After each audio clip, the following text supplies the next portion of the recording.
Hey everyone, welcome back to another Tuesday Talk. Megan with Century 21 here. Today I wanted to talk to you guys about how much money you need to buy a house. That's before closing. So we're going to talk about that right now.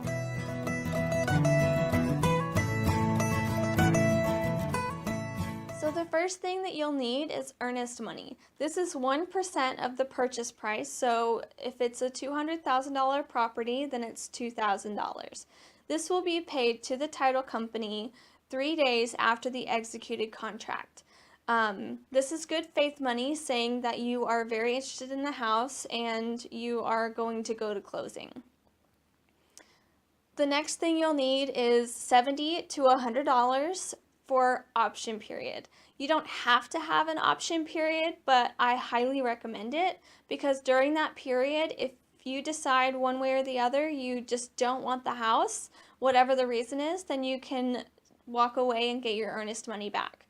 You'll forfeit the $70 to $100, but I feel like it's a pretty good option if you end up not liking the house and changing your mind. During this period, you'll want to do your inspection and negotiate repairs. So the next thing you're going to need is an inspection. This is going to be done by a licensed inspector, and your agent can give you a list of recommended inspectors that they have worked with in the past if you don't already have one. This is going to be where you're going to make sure that all of the major items are in good working condition. If there are any items that need to be repaired or replaced, you can typically negotiate with the sellers to make those repairs at their expense or give you money in lieu of repairs, but you really just have to talk with your agent about that.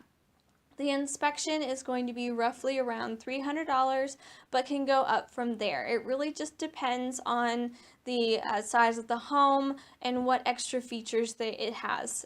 Sprinkler system, pool, septic, well, if you want a termite inspection, those are all going to raise the price of the inspection. The next thing you're going to need is a survey. This is going to tell you where all of the boundary lines are, the setback lines, the property line, and the easements. Typically, a seller already has an existing survey, but in the event that they don't, they may require the buyer to pay for a new one. This is roughly right around $700. It can go up or down depending on the size of the lot, the survey company, and the size of the home. So just ask your agent if they have any recommendations on survey companies.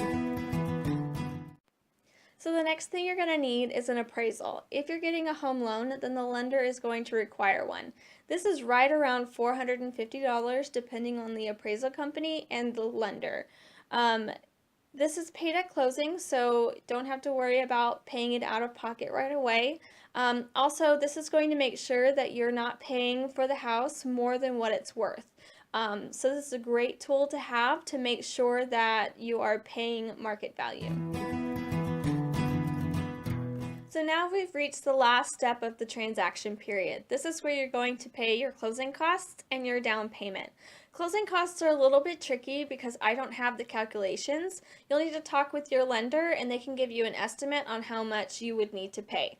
You can negotiate with the seller for them to help you pay for your closing costs, but you'll just need to talk with your agent about that. Down payment depends on the type of loan you have. For a conventional loan, it's 5% minimum down payment, so on a $200,000 property, that's $10,000. On an FHA loan, that's 3.5%. On a $200,000 property, that's $7,000. If you have VA benefits or you're in the military or were in the military, you can get a VA loan. That's a minimum down payment of $0. For USDA, that is a government-backed loan and a down payment assistance program.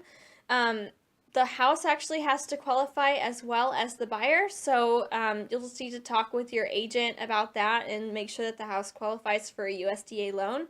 But that one is a $0 down payment. So those are just some estimates on payments throughout the transaction period.